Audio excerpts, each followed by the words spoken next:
Honda city করে নিষিদ্ধ মাদকদ্রব্য পাচার করার সময় বিশ্বস্ত সূত্রে খবর পেয়ে নিউ ব্যারাকপুর থানার পুলিশ বিকেলে অভিযান চালিয়ে সোদপুর রোডে মধ্যমগ্রাম সাজিরহাট দুজন ব্যক্তিকে আটক করে সন্দেহবশত হুন্ডা সিটি গাড়ির ডিকির মধ্যে সাজানো 37টি প্যাকেট খুলতে উদ্ধার বিপুল পরিমাণ গাঁজা।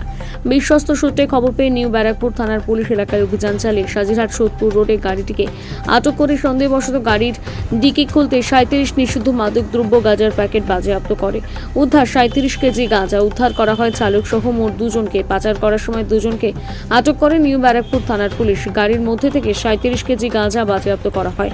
পুলিশের অনুমান কোচবিহার থেকে হোন্ডা সিটি গাড়ির ডিকির মধ্যে গাঁজা নিয়ে স্থানীয় নিউ ব্যারাকপুর পার্শ্ববর্তী এলাকায় সরবরাহ সূত্রে গাড়ি সহ দুজনকে ধরা হয়। ঘটনাস্থলে স্থানীয় ব্যারাকপুর ম্যাজিস্ট্রেট ঘোলা, এসিপি এবং নিউ ব্যারাকপুর থানার আইসি সহ অন্যান্য আধিকারিকরা উপস্থিত ছিলেন।